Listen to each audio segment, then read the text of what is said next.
Good morning all of you.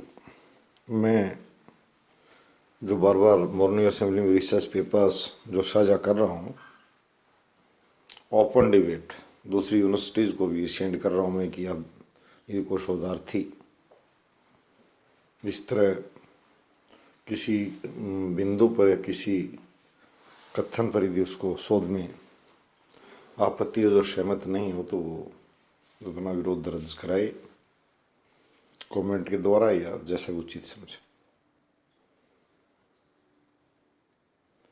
मैंने पहले बताया था कि अर्जेंटीना के अर्थशास्त्री ने कहा था कि लैटिन अमेरिकन, अफ्रीकन और एशियन जो कंट्री हैं वो प्राकृतिक संपदा और धन धन्य से भरे हुए हैं, परंतु गरीबी से भरे हुए हैं और प्रशासकीय गुंडागर्दी से भरे हुए हैं। ये सोच था उनका कि एक सर्किल बना हुआ है, यहाँ से उपजा धन वहाँ पहुँच जाता है। यानी विकसित देशों के मामले में कहा था उसने कि भारत और पाकिस्तान, मिस्र, एशियन कंट्रीज जो हैं, भारत तो बहुत बड़े विशाल क्षेत्रफल वाला देश है, पाकिस्तान भी इंग्लैंड और फ्रांस दोनों संयुक्त रूप से जॉइंटली कहीं ज़्यादा बड़ा और रिच नेचुरल रिसोर्सेज वाला, हम तो उससे भी बहुत काफ़ी आगे चले गए 10 गुना।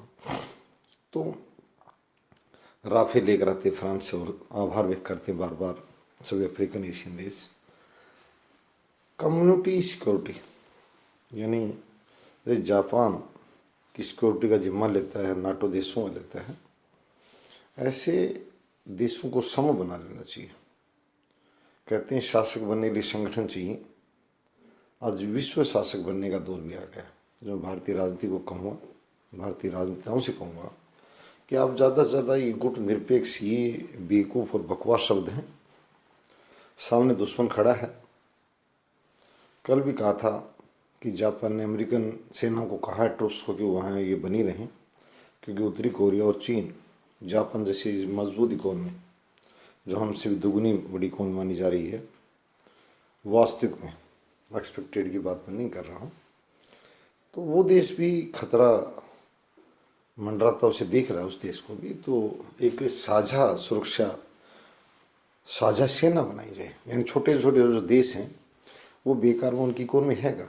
बांग्लादेश है जिसका क्षेत्रफल आपको बड़े हास्यास्पद लगेगा, राजस्थान के क्षेत्रफल ज़्यादा देश ही कम, बहुत छोटे छोटे देश हैं। ऐसे ही नेपाल भी ऐसा है, मालदीव एक छोटा टापू है, श्रीलंका भी ज़्यादा कुछ नहीं है, 1 करोड़ से कुछ आबादी वाला देश है, जहाँ तमिल संघर्ष में 1 लाख लोग मर गए थे।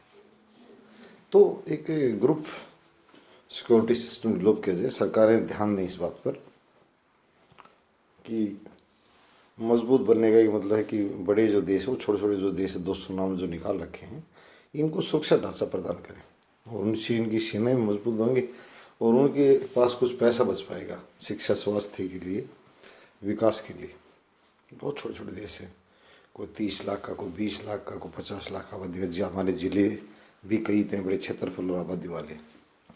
तो उन देशों से ही मैं पुरजोर प्रार्थना करूँगा कि इससे एक अच्छा ढांचा विकसित होगा विश्व में कि 3-4 ही राष्ट्रों के पास बड़ी सेनाएं बच जाएं।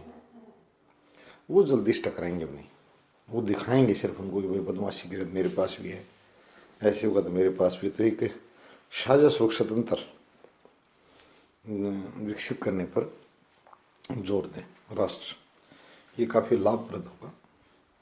इतनी समझ विकसित करें। अमेरिका ने कुछ समय पहले नाटो के नाम से किया था, भारत भी छोटे देशों से इस तरह का सहयोग और समर्थन ले कि आपको सुरक्षा हम प्रदान करेंगे, यदि आप पर हमला करता तो हमला इस पूरे संगठन माना जाएगा, यानी उसकी रक्षा हम करेंगे। यदि कोई भी हमलावर जो होगा उसका प्रतिवाद हमारी सेनाएं की करेंगे।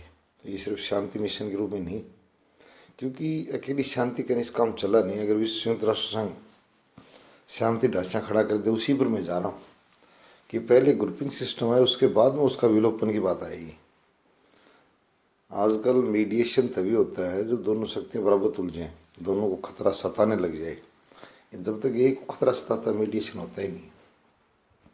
हालांकि मीडिएशन कंसेप्ट के व्यक्ति हैं, परंतु मीडिएशन तभी होगा जब ये लगेगा कि भारत की और रूस की, अमेरिका और चीन की जो सेना है बराबर शक्ति में खड़ी, तब मीडिएशन होगा। तब हथियार बेचेंगे किसको? हथियारों का जखीरा जखीरा इकट्ठा होगा तब लोग मानेंगे कि हाँ, मौत के मुंह से निकलना है और शांति की स्थापना कर ली जाए। तो इससे गरीबी और गुंडागर्दी से मुक्ति मिलेगी छोटे देशों को। विश्व समुदाय विश्व कल्याण की बात कहने से काम नहीं चलेगा, रास्ता दिखाना है। तो सभी कम्युनिटी सुरक्षा जो है, साझा सुरक्षा ग्रुप सिक्योरिटी सिस्टम जो है, उसको विकसित करने पर जोर दें। इससे देशों में भाईचारा बढ़ेगा। निश्चित रूप से जो उनके विकास के लिए काम करें, इसमें कोई दो राय नहीं है। तकनीकी रूप से शिक्षा के क्षेत्र में, अन्य क्षेत्रों में कार्य किया जाए, परंतु जो मुख्य मांग है, आवश्यकता है, वो उदासीनता और न्यूट्रलिटी की तो चल ही नहीं सकती आजकल। यदि कहीं राष्ट्र महासभा में भी जब प्रस्ताव आता तो गुटियता स्पष्ट झलकती है। गुट लोगों के साथ हैं, दिखावा सभी करते हैं, परंतु कहते हैं अच्छा मतदाता वो है जो स्पष्ट नजर आए कि मेरी विचारधारा ये है, दब्बू प्रवृत्ति से नहीं, जो सामने कह दे। यदि ईरान की परमाणु नीति की हमें आलोचना करनी तो हम साफ कह दें। चीन की श्रीलंका की तमिल नीति की आलोचना करनी है, या चीन की तिब्बत नीति, जैसे चीन की तिब्बत नीति के मामले में भारत खुलकर खड़ा है, इस तरह में एक मजबूत विदेश और सामरिक नीति की रचना करनी होगी। आगे बढ़ने के लिए समय की आवश्यकता है। धन्यवाद।